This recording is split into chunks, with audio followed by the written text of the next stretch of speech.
Now I'm unmuted. So good afternoon, verbally, everyone, and welcome to this CNAS event on the war in Ukraine and its implications for the Indo-Pacific. I'm Richard Fontaine, CEO of the Center for New American Security.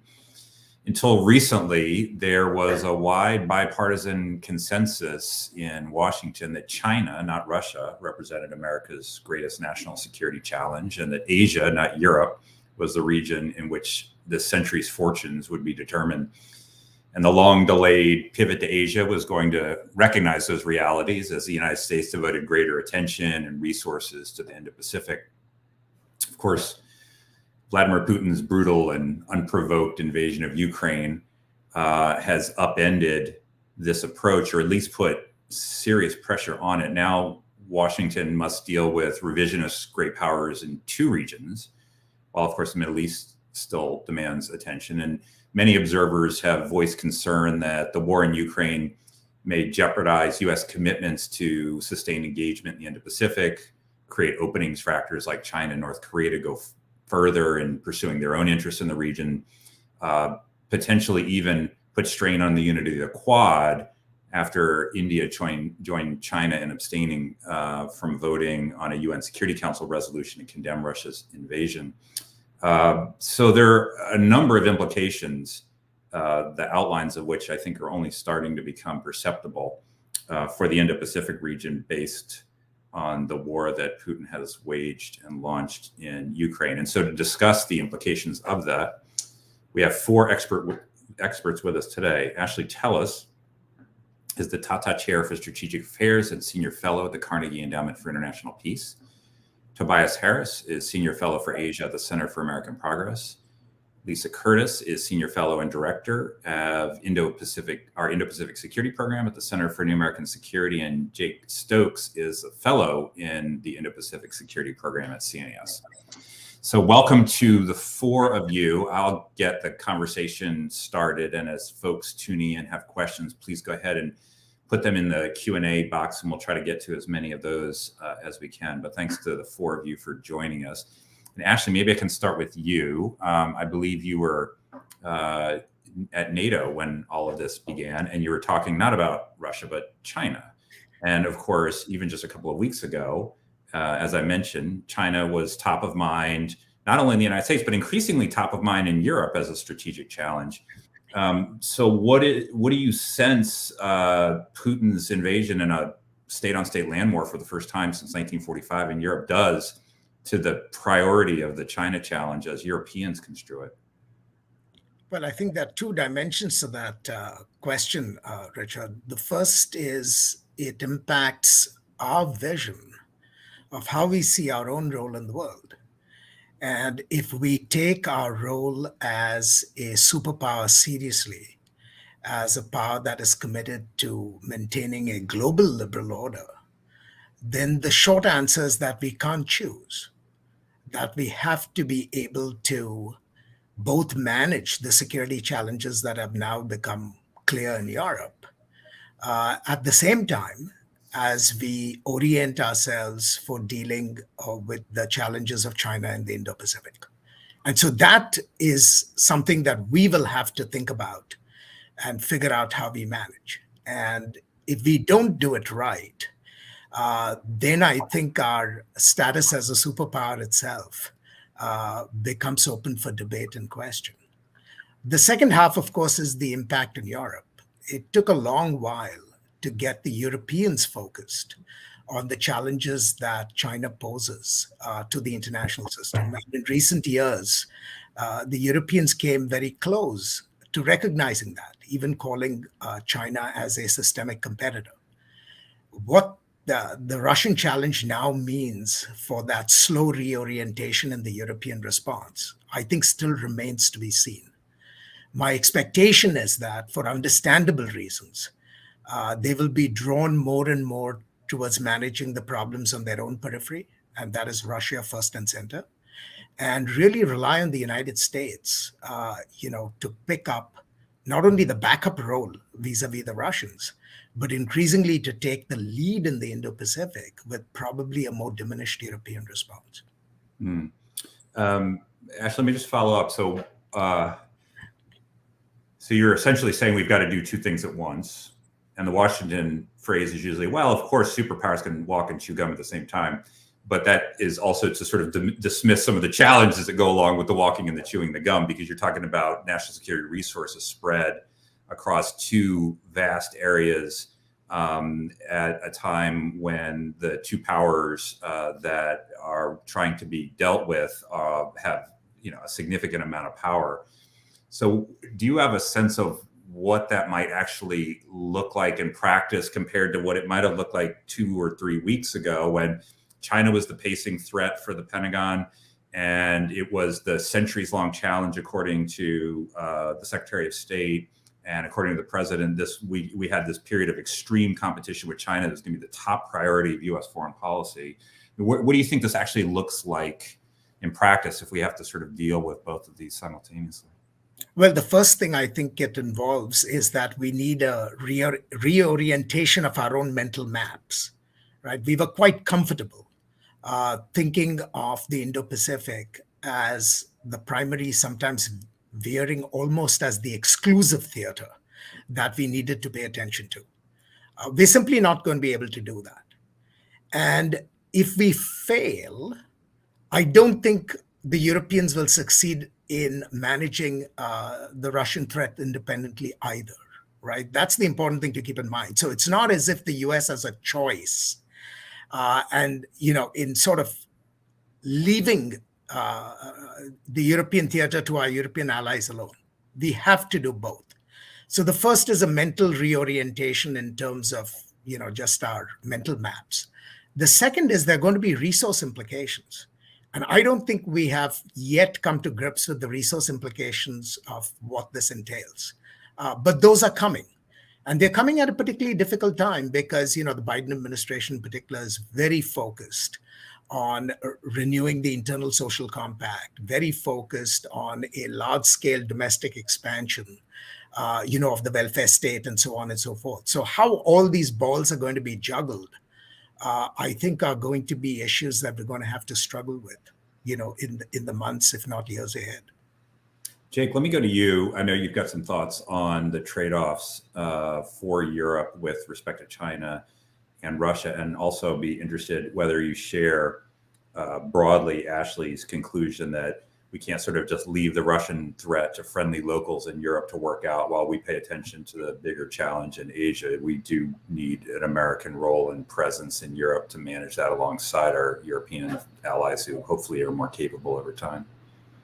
Yeah, thanks, Richard. I will say first, I think from China's perspective, at the grand strategic level, one of the net negatives for China in the course of Russia's war in Ukraine is China would prefer Europe to be a singular pole in a multipolar world, rather than one part of a more cohesive set of democratic allies and partners. And to the extent that Russia's war in Ukraine has given the West, as we have often called it, a new cohesiveness, that's probably a net negative for China. On the other hand, as Ashley was saying, it wasn't too long ago that the strategic discussion between the US and Europe, but also in Europe, was very focused on the China challenge, even going back to the NATO summit last summer that identified China as a major global threat. And as China looks out at its the things that it's concerned about in the world, certainly its US allies and partners in East Asia, but there's sort of an integration in a way. There has been an integration as China has become more active in Europe and the Arctic, where European NATO, rather than what Chinese Foreign Minister Wang Yi called Asian NATO, i.e. US alliances in Asia, is a challenge for China.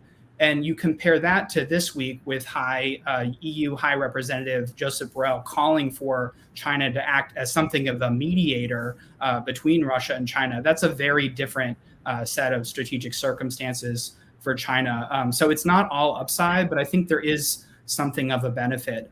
In terms of the strategic competition and kind of trade-offs between the Indo-Pacific and Europe, I think fundamentally China will see this as as creating something of a distraction for the United States, which it will redound to China's benefit at some level in the Indo-Pacific, just the kind of baseline view. But at the same time, if nothing else, for the importance for our U.S. allies and partners, namely Japan, having some amount of credibility in the way we uphold global norms around the world, not just in one region of the world, will really be essential. But you have to balance that, of course, with the level of resources devoted to each region. So it's really about trying to keep that upholding norms and then getting the resource balance right. So I think we will have to still lean toward the Indo-Pacific, but we can't abandon Europe either, certainly not now.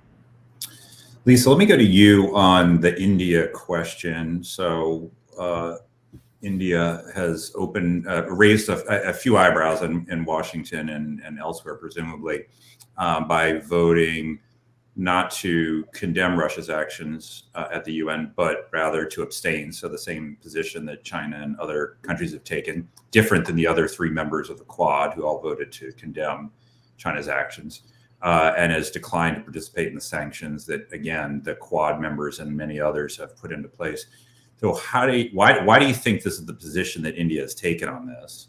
And do you expect this to cause any friction or turmoil in the Quad or in the U.S.-India relationship over the long run? Or is this just kind of a difference of opinion on the matter at hand? Well, thanks, Richard. And it's great to be here with the other distinguished panelists. So I think from India's perspective, they have 2 major concerns. One being that they rely on Russian military equipment. For 60 to 70% of their military needs, they rely on spare parts, maintenance. So that's a concern.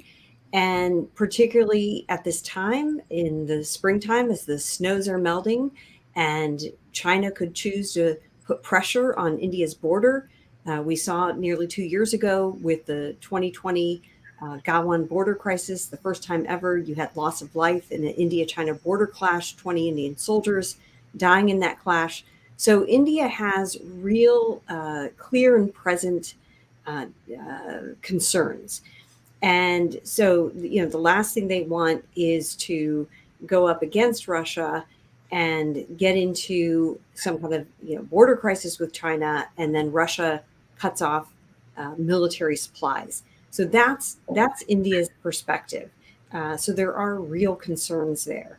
But I think that when it comes to really relying on Russian support in its conflict with China, India may be miscalculating, because Russia under Western sanctions is going to become even more dependent on China. Russia's already the junior partner to China in that partnership, and that's just going to grow as Russia falls under the heavy Western sanctions. So I don't think India can necessarily count on strong Russia support, or Russia being able to persuade China to back off from encroaching on Indian territory.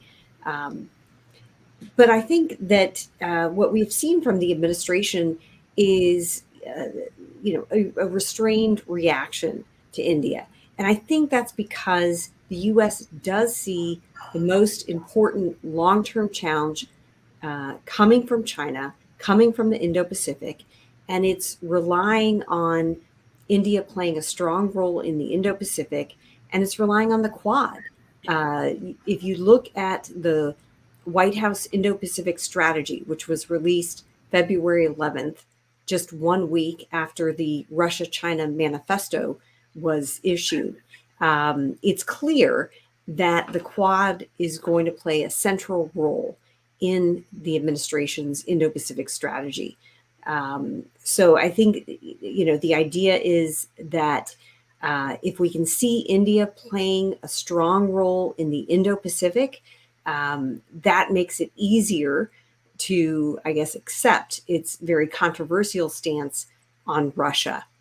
And I think, in fact, the reason for holding the SNAP Quad summit last week was to demonstrate that there was still unity within the Quad, It also allowed India to be able to explain its position behind closed doors with the other Quad leaders.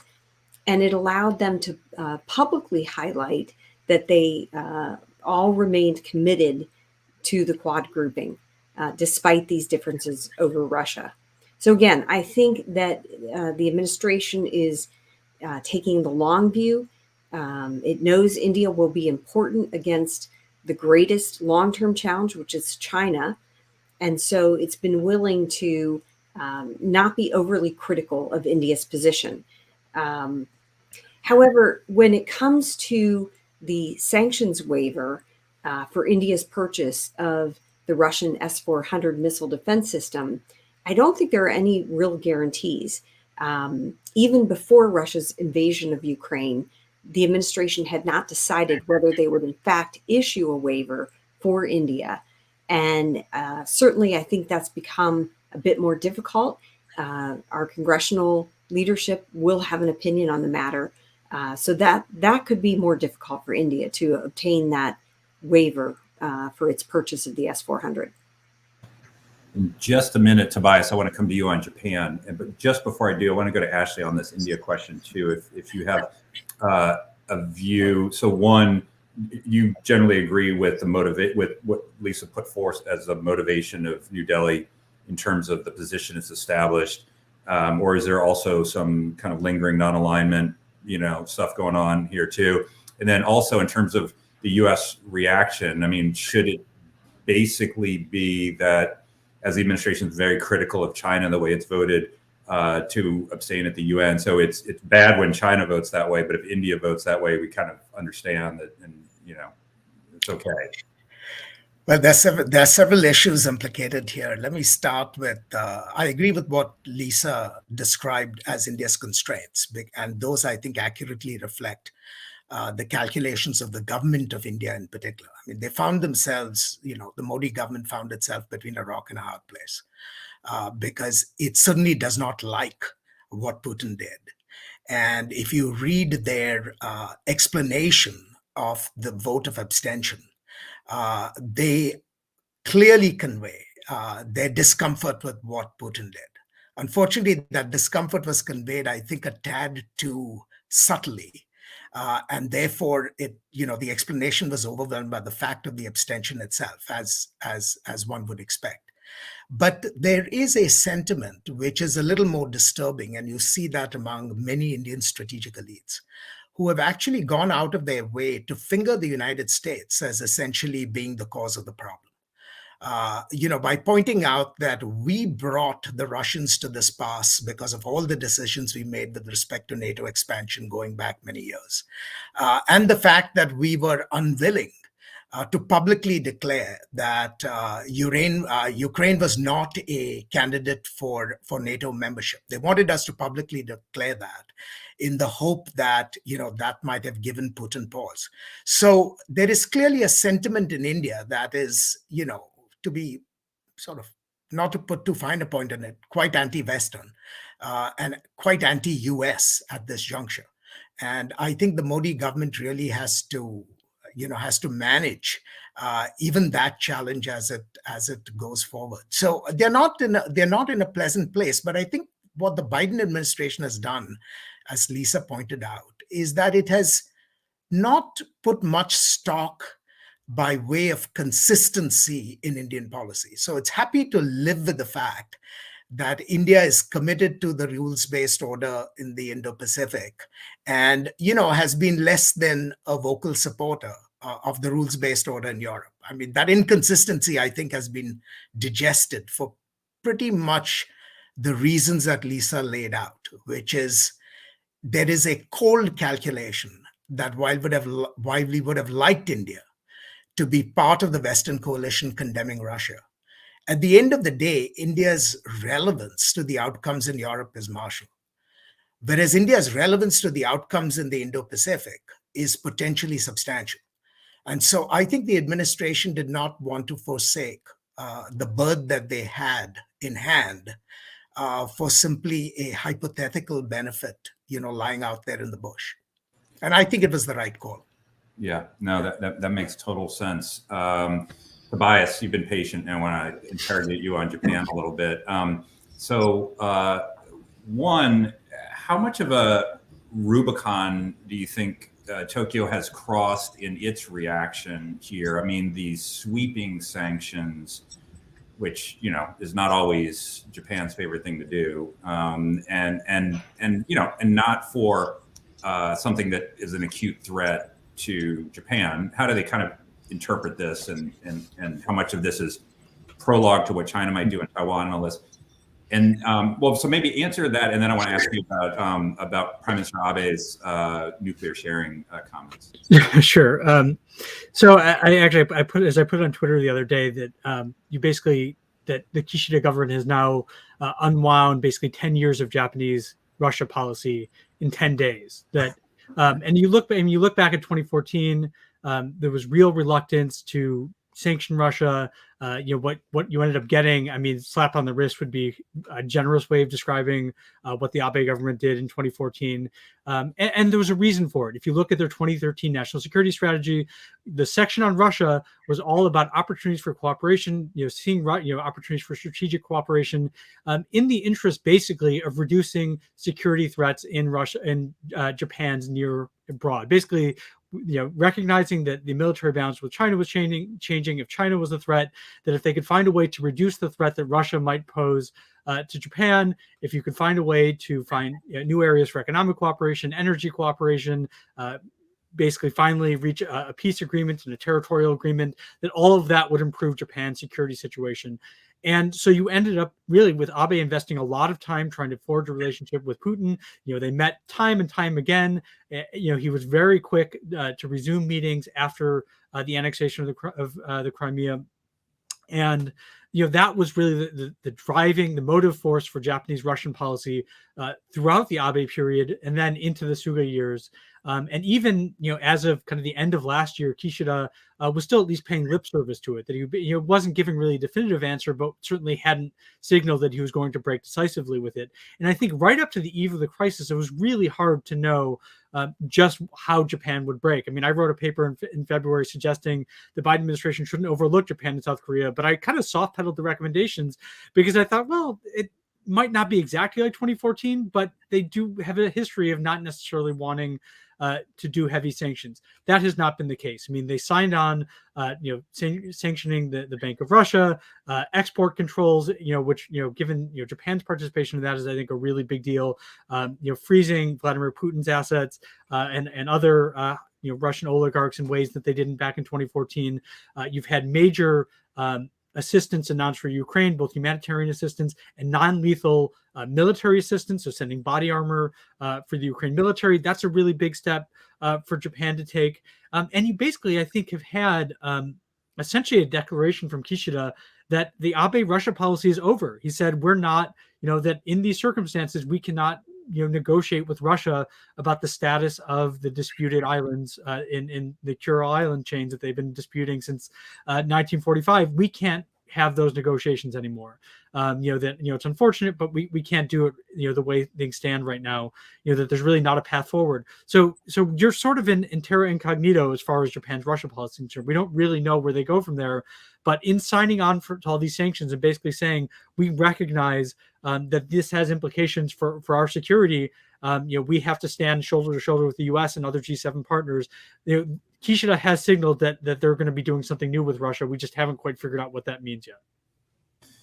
And in other areas of potential terra incognita, so former Prime Minister Abe made some remarks about NATO-style nuclear weapon sharing between the United States and Japan, and basically said something along the lines of, when we're considering security, we can't let this be a taboo that precludes the discussion about these kinds of things. And of course, there's been a nuclear taboo that's precluded exactly that kind of discussion for a very long time, for obvious reasons. Now, Prime Minister Kishida quickly sort of, poo-pooed the idea that we're not going to do that. But of course, it's worth remembering that Abe is not just a former prime minister; he's still head of the biggest faction in the LDP, and has a lot of sway. So, what do you think this sort of amounts to? Does this sort of break open the debate this sort of third rail debate in Japanese national security policy with respect to nuclear weapons? Well, I mean, I think Abe certainly putting that out there with a prime minister who not only is from the LDP's most liberal faction, but then also is from Hiroshima. I mean, he had to know that he wasn't going to get a lot of mileage necessarily with the prime minister. But I think you have to look at it in the broader context of we're heading into a year where the Kishida government was going to be updating the national security strategy, was going to be updating the national defense program guidelines, was going to be coming up with a new midterm defense spending outlook. So we already knew we were going to have a big debate on national security. And so I think we have to look at it in the context of, how has the Russia's invasion of Ukraine really changed Japan, how Tokyo was looking at the security environment, and what does that make possible in that debate in a way that wasn't possible necessarily before. And I think there are a few ways we should think about this. One, as I mentioned earlier, where the 2013 national security strategy looked at reducing tensions or finding kind of a modus vivendi with Russia as a way of reducing a major security threat on Russia or on Japan's flank.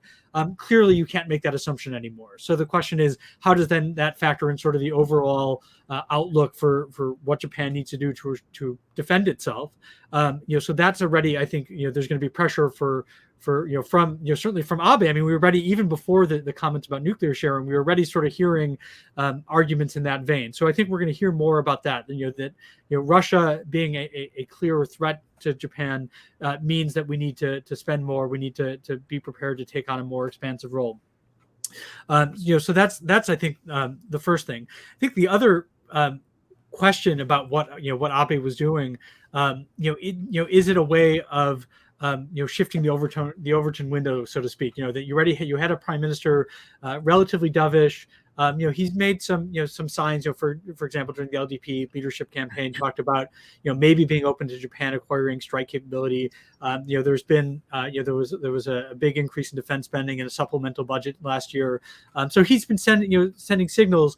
But does this shift where the center is on the debate on Japan, national security policies, essentially, so that Kishida could actually take what for him would be quite a hawkish stand, but still look relatively reasonable when compared to Abe and some of the more right-wing leaders in the LDP. And I think we have to look at that going forward. What position Kishida ends up taking. And I think the last thing to note. And the last thing to watch, and we're already, if you look at right-wing media in Japan, you're already seeing this, that I think you're going to have lots of people in Japan who look at what Germany has done and said, look, they recognize that the situation has changed and they made the decision, and we have to be able to do the same thing. And there's going to be, I think, a lot of pressure on Kishida from within the LDP to make that same kind of gesture, to really show that, we recognize things are different. We can't just keep going the way we've been going, and that this, the decisions that will have to be made as part of updating these documents later this year are a real opportunity to send that signal. I just want to ask you one last question on this in terms of something you just said. So I think you were saying that the Japanese see a heightened threat from Russia now. And do they really see Russia's invasion of Ukraine telegraphing a heightened threat of Russia to Japan? Or can you explain some of this, including some of the nuclear remarks, as Russia wouldn't have invaded Ukraine if Ukraine had nukes? China won't invade us if we have nukes. And so if this is what it takes to get those nukes, then now's the time to start to think about that. Well, I mean, there was definitely some of that I was actually watching it was a Sunday news show. So I was watching live when Abe said it. And I was like, did he really say that? But one of the sort of undertones of that, and this is a very old line of argumentation in Japanese nationalism, particularly on the right. But it, kind of raising the question about, do we, it was nuclear sharing, but it was also, in a crisis, do we want to be dependent on a U.S. Can we depend on a U.S. security guarantee? Do we need to be able to do more, to deter threats to, in the event of a crisis? So I think there's definitely that. Not exactly explicitly, but certainly that was definitely part of the subtext. But I think some of it is, I think I think Japan watched the joint statement between China and Russia with a lot of interest. I think there's been a lot of concern watching what Russia's been doing to fortify its position in the Kuril Islands. I think just joint exercises between Chinese and Russian aircraft, kind of around Japan. I mean, I think there's definitely concern that in the event of a crisis, that Japan, instead of not really having to worry about what Russia might be up to, that all of a sudden you have potential Russian activity, requiring Japan to concentrate on that as well. You've had this long-term shift over the last 10 or 15 years where Japan is going to try to move assets, instead of having forces deployed across the archipelago and having some in Hokkaido and having some further south, that they're going to try to move their forces so they could concentrate on defending their outlying islands. But if they can't rest easy and not worry about Russia, and if they have to think about what the military situation with Russia looks like, are they actually able to make that kind of shift that they've wanted to make for a long time? I think that might be where this starts becoming an issue. Great. We have a question from Brian Burton, a former CNASer, who is tuning in. Is Russia's military underperformance in Ukraine causing countries like China and India to engage in any rethinking of the value of their relationships with Russia? Jake, maybe I can go to you on this, and you might speak both to the military underperformance and potentially the reduced value of having an ally whose military does not perform as well as everyone expected, or a quasi-ally, I should say. But also having a quasi-ally that is being rapidly isolated by countries around the world that represent 50% of global GDP, and is being cut off of most of the benefits of globalization, and is being distrusted and essentially shunned, and therefore and attempted to be weakened. So what do you think the thinking is in Zhongnanhai now about the clasping of hands in February between Xi and Putin? Yeah, I think there is sort of a question about does Beijing have some sort of buyer's remorse related to the set of events, especially in the order that they transpired? I think the most immediate piece of buyer's remorse they may have is the economic fallout in a very sensitive year for Xi Jinping as he seeks the third term in office, and the Chinese economy faces a number of existing headwinds. And then the kind of crackdown on tech, slowdown in the housing market, et cetera. So kind of a quick, an overall global slowdown and quick rise in commodity prices will definitely not be welcome this year, if it would be welcome any year. But I think more broadly, I'm not sure that China is as upset about the fact of the Russian invasion of Ukraine as it is, as Brian maybe is suggesting, by the fact that it hasn't gone the way the Russians promised it would. And so, and has apparently kind of convinced the Chinese that it would, if this had happened in the sense that the way the Crimea campaign happened, quick and effectively militarily, I think the viewpoint, and especially if you didn't have the cohesive Western response, my sense is that in Zhongnanhai, there'd be a sense of respect for that, of being able to kind of neutralize the growing threat of U.S. alliances on your border through effective military action that has the effect of splitting your political adversaries or geopolitical adversaries in the region. And I think that touches on kind of a larger question or larger point about the durability of China-Russia relations. Ultimately, China's pretty sympathetic to Russia's concerns about, facing a wall of U.S. allies and partners. That's why they talk about being back to back in Eurasia, and so they have kind of this statement of, not always with each other, but never against each other. And so I think that actually, as opposed to a more traditional alliance where you expect 100% alignment, that actually lends some durability to the relationship. So it's maybe not as fragile. And again, I think the kind of net effect for China geopolitically will be mixed, right? Certainly, it's probably not happy about having a partner who's under that amount of pressure. But at the same time, to the extent that it relieves pressure more directly on China, it's a net benefit.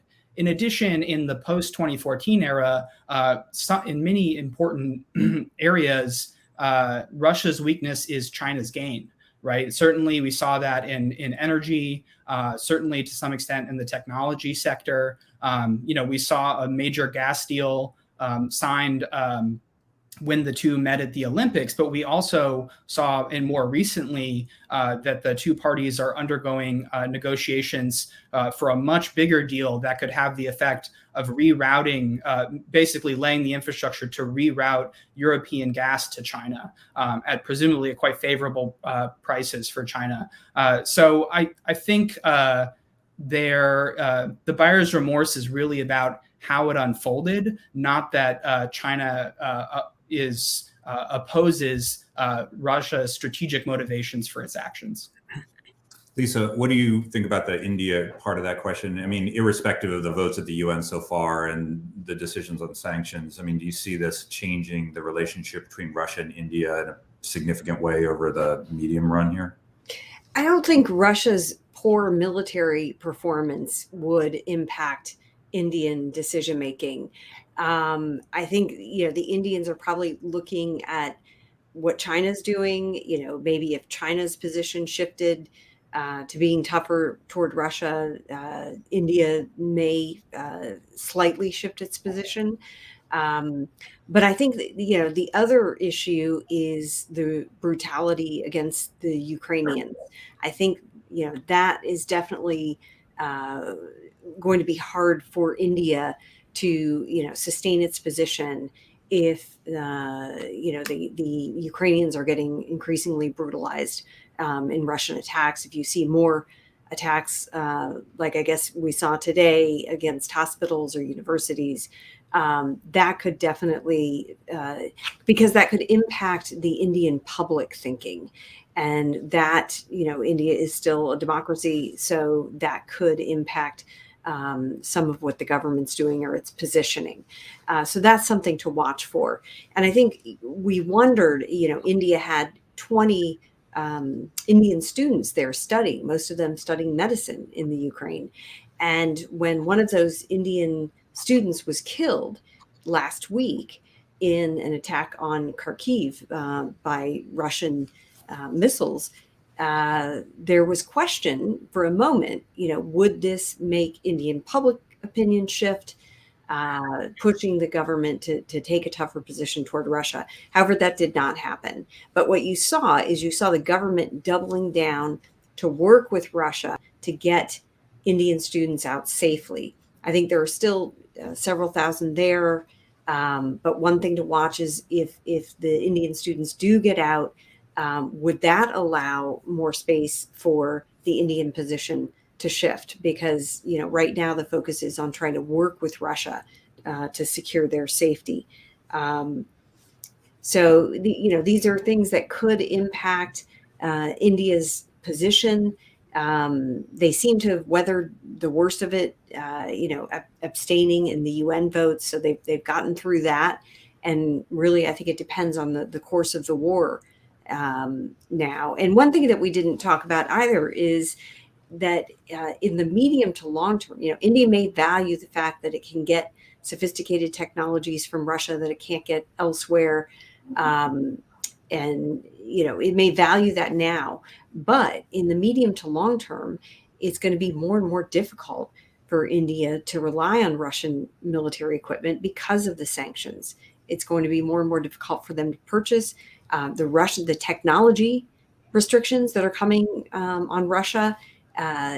Russia's just not going to be a very valuable defense partner for India in the medium to long term. And I think they have to recognize this. And perhaps this is another reason that the U.S. has been willing to accept India's position to some degree, because they know that India will be making that shift away from its reliance on Russian defense equipment. Maybe not necessarily shifting all of its defense needs to the U.S., but at least to countries like France, Israel, and others. So I think that's more impacting Indian decision making rather than whether or not Russia is being successful with its military campaign. Ashley, certainly if you have another thought on this, but there's also a question I wanted to pose to you. Sebastian from the audience has a question about how China is viewing the global reaction to the invasion and whether the sanctions and unity would deter Beijing's ambitions, presumably with respect to Taiwan. And there's a lot of talk now about this as sort of a dry run for the Taiwan playbook, because certainly Putin appears not to have expected or appreciated the degree to which he would be subject to unified, quickly imposed, coercive economic and other measures. And so one could imagine Xi Jinping saying, wow, hold on, I got to hesitate before I elicit the same kind of global response. I've got more to lose than Putin has. On the other hand, you could see the Chinese saying, well, they just wouldn't do that to us, because the country sanctioning Russia, virtually none of them have Russia as their number one trade partner. And the countries that would have to sanction China would all have China as a top trade partner. And that's before you get to the financial side. And so the costs on the sanctioning countries or on the coercing countries or on the deterring countries would be far higher than for Russia. So how do you see, if you sort of transpose the one to the other, the lessons that we're drawing from here, how do you think that applies or doesn't in the China-Taiwan context? So I think it's impossible for us from the outside to actually adjudicate, the trade-offs in Xi Jinping's mind. My own instinct is that he would be reminded more clearly than before about the risks of what a potential invasion entail, despite the fact that the dependencies on China on the outside world are much greater than the dependencies on Russia. But to my mind, what this tells me is that the only way you reinforce deterrence between China and Taiwan is that you make certain that their defensive capabilities are increased. Whether those capabilities are increased unilaterally or through the assistance of the United States. That's the only thing that holds in balance the prospect that Xi will be deterred rather than sort of go forward faster, right? So that's what this story tells me, is that between nationalism on one hand, Taiwanese nationalism, and a capacity to resist China, those are the two variables that can increase the cost to China dramatically. And we are seeing this in Ukraine. That's what we need to do, because that's the only long-term solution. So that irrespective of what Xi thinks, objectively, we simply make it harder for him to pursue unification through force. I want to just add one thought on the issue that Lisa spoke to about India. Mm-hmm.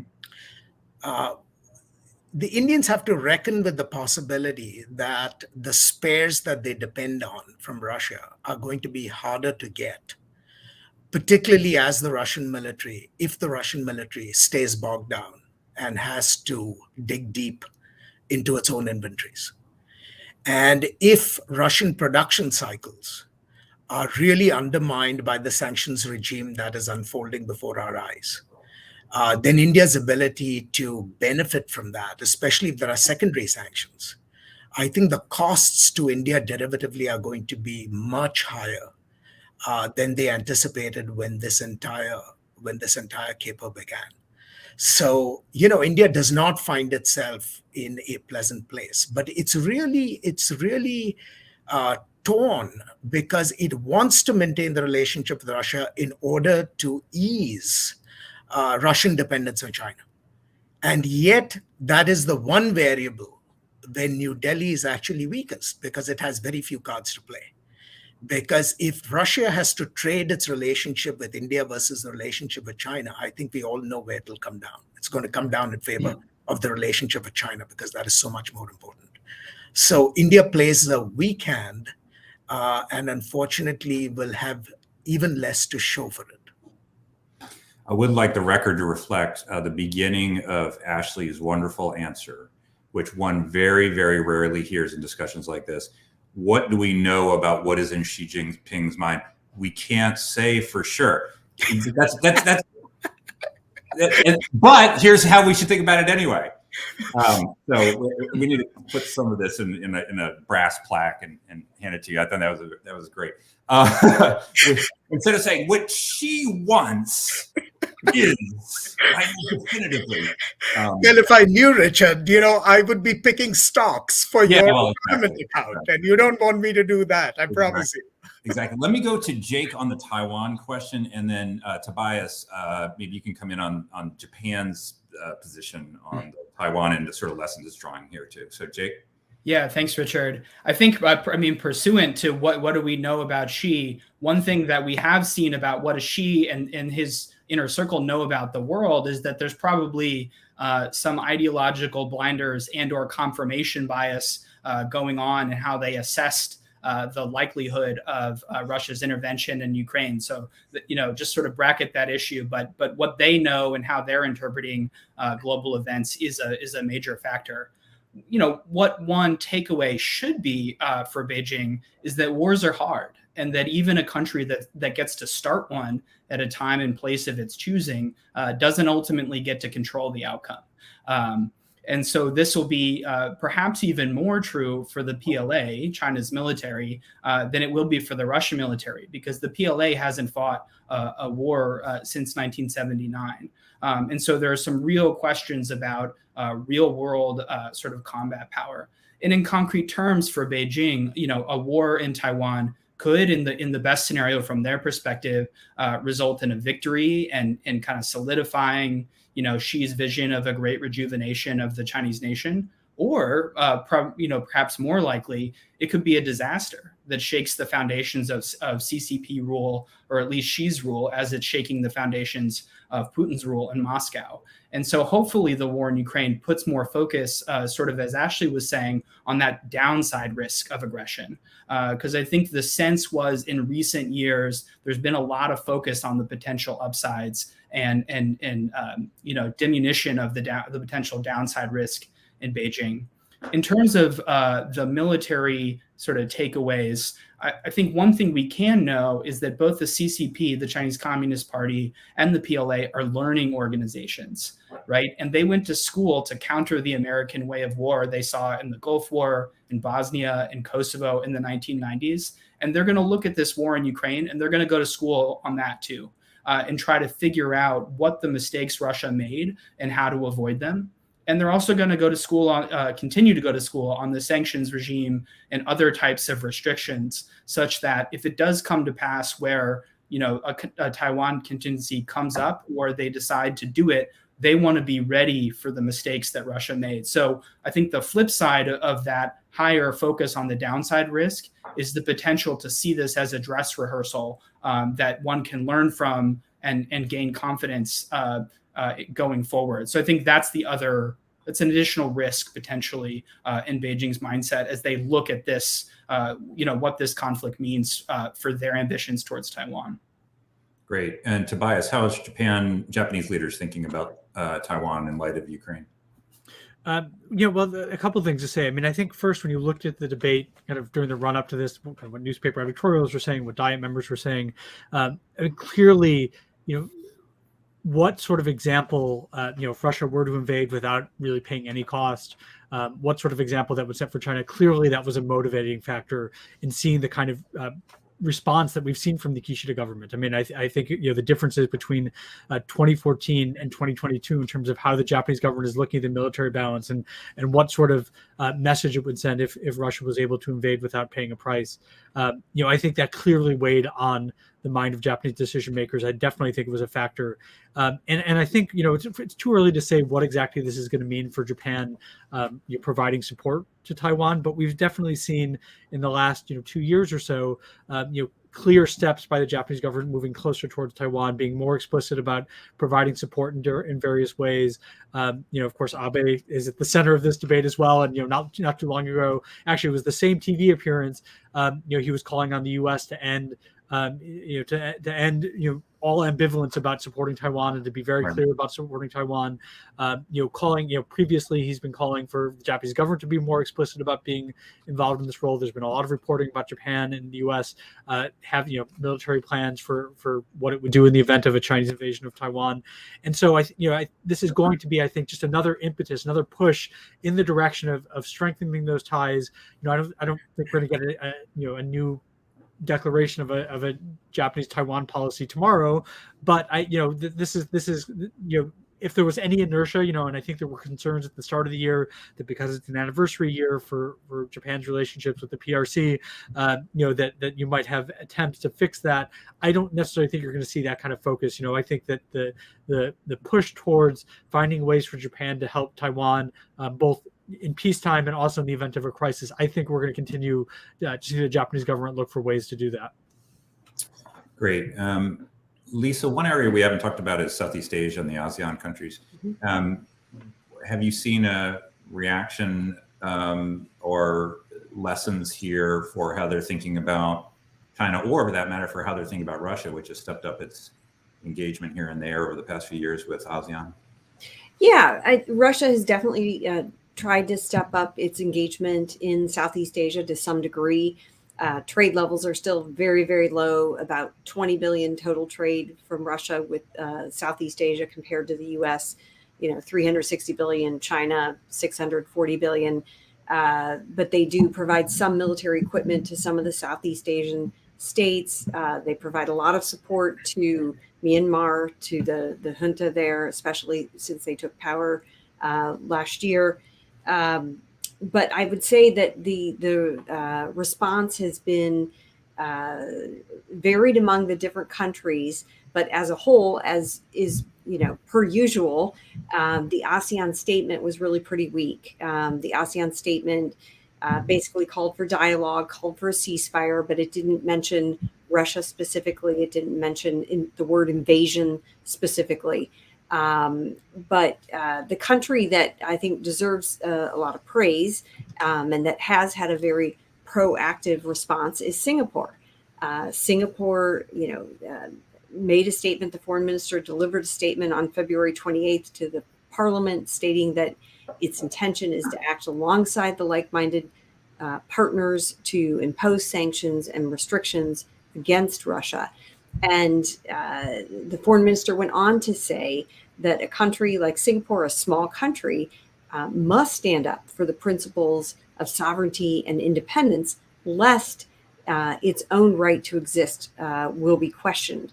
And I think he's absolutely right. What he's saying is, in a world where might is right, it's the smaller nations that suffer the most.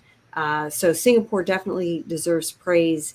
Some of the other countries, Vietnam and Laos, abstained from the UN General Assembly vote seeking to condemn Russia. But Vietnam has a similar problem as India. Vietnam relies on 80% of its military equipment from Russia. So that's the constraint that it's facing. So yeah, I think, by and large, I think the Southeast Asian nations want to remain neutral. Europe's far away. They don't want to get involved. And I think there was a question earlier from Jerry asking, how is it impacting their vision of China? And I think that's right. I think they, want to remain neutral. They don't want to do anything to provoke China. So they would just as soon, stay out as much as possible and not have to be involved at all, with the exception of Singapore. Tobias, there's a question from Stafford. South Korea had its presidential election today. The conservative candidate, Yoon Suk-yeol, was elected. And where do you see the South Koreans, or I guess, how do you see the South Koreans shifting, both in light of what we're seeing in Russia, Ukraine, but also given the new president who will be coming on deck? Sure. So, to some extent, South Korea has been the reluctant U.S. ally in Asia. During the run-up, the Moon administration was very quiet and mostly was talking about the impact that an invasion could have on South Korea and its economy. But they've caught up. They've signed on to the export controls on semiconductors and advanced technology, which is, again, a very big step given what South Korea produces. They've signed on to financial sanctions. I think they have come around to recognize that as a leading democracy, they couldn't sit this one out, that they had to be active in some way. So we've seen that under an administration that in a lot of times has, despite its ambitions, often been focused on the Korean Peninsula. And now with now President-elect Yoon, you're going to get a new Korean administration that at least, you had as a candidate, Yoon was talking about South Korea being more active in the regional security environment, raising its voice in ways that he felt it wasn't doing under the Moon administration. He's, of course, less invested in talks with North Korea. He's expressed interest in joining the Quad. So potentially, I think there's a real opening now for South Korea to be more of a player, just sort of in the regional security environment as a whole. But I think, the Moon administration has laid the groundwork with its response to this crisis, eventually catching up. It laid the groundwork in the bilateral setting when Moon visited last year for his summit with President Biden. So there's a lot, I think, that Yoon's going to be able to pick up and run with. The one question about Yoon is just that, he's a novice in politics. He was a prosecutor before this. I think he's got some good foreign policy advisors, but we're going to have to see, just how quickly he kind of picks up the portfolio of being an international statesman. I mean, he's just completely untested, and so I think he's got some work cut out for him, I think. In our just couple minutes remaining, I want to go back to the first question that I posed, and this is on U.S. policy and how it allocates its resources and approaches policies it has toward Europe and toward the Indo-Pacific. I mean, somewhere in the computers of the National Security Council staff, there is a draft national security strategy. And somewhere in the computers at the Pentagon, there's a draft national defense strategy. And reportedly, both of those strategies, as previously drafted, said China was the number one long-term challenge to the United States, and that the Asia-Pacific or the Indo-Pacific is the number one region. And and the general sense is we're finally going to pivot. Finally, because we got out of those pesky wars in the Middle East that were so distracting, right, of Afghanistan, Iraq, all this other stuff. And that was the big distraction. Well, in comes Vladimir Putin and Russia. So how do you, this is a broad question, but maybe I could just go around to the four of you if you have a thought on it. How do we actually do this? Is it we increase the defense budget and there's more resources to parcel out for everything, or increase the international affairs budget? You still then have, policymaker time and diplomatic bandwidth. Is it that we double down on the newfound willingness of our European allies to get involved in their own security in Europe? So if we exclude the extremes of we do everything everywhere, or we abandon Europe and just say, good on you guys, good luck, but our business is in Asia. What is a sustainable approach that deals with this new geopolitical reality look like when you talk about American engagement in the Indo-Pacific? So maybe, Ashley, I can start with you, and then we'll kind of go around and then conclude. I think there are three regions of the world where we simply cannot afford to be not involved. The Indo-Pacific, Europe, and the Western Hemisphere. Those are our core interests because what happens in these regions of the world impacts our national security, without compromise, right? So we can discuss what the priority of all the other areas that I've left out are, and there will be, discussions about that. But we cannot maintain our hegemonic position in the international system if we cede any influence in these three areas to our adversaries. There will be internal discussions about how we prioritize resources within these three areas, and that's completely understandable. And we could imagine that our European partners will take the lead on in protecting, Western European interests, but they can do so only if they have the backing of the United States. And only the United States has a variety of military assets that any European defense system is going to need. And the Europeans are not going to be capable of substituting those for those assets in a hurry anytime soon anyway. So as long as we admit that at least these three regions of the world will continue to have or should have primacy in our strategic planning and in our defense planning, I think that's a first step. What I'm trying to get away from is the notion that preserving the American order requires extraordinary attention to the Indo-Pacific to the exclusion of everything else. I think that is simply untenable if we want to remain a hegemonic power. Now, if you want to become just another great power like many others, yeah, then you can afford to sort of get rid of commitments in different parts of the world. But if we want to maintain that unique primacy, and it's not just because of power, I think it's fundamentally because of preserving a liberal international order which serves our interests, then we cannot preserve that liberal international order if we do not protect these three regions of the world. Lisa. Yeah, I agree with Ashley. We don't have the luxury of sort of making a choice. Yes, China is the top foreign policy priority, but we can't choose to either face down Russian aggression or Chinese aggression. We have to be able to operate in different regions, and it's not all about military resources. We can learn to leverage our relationships and our alliances a bit better, leveraging our alliances in Europe when it comes to facing down Russian aggression, and leveraging our alliances and relationships in the Indo-Pacific when it comes to meeting the China challenge. So I think we can do a better job of working together with our partners, empowering them, giving them some of the resources they need. There is a way to preserve the liberal order across the globe in a way that we are learning to work with other countries in a more effective way. So I think that's my answer. We don't have the luxury of picking or choosing, and frankly, we should have learned from Afghanistan, right?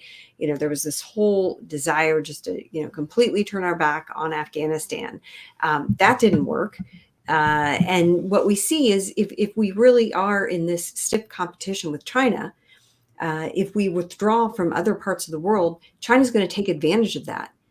Right. So, by virtue of the fact that we are in this competition with China, we have to be able to be a global power and to be able to leverage relationships and partnerships across the globe to our advantage. Tobias.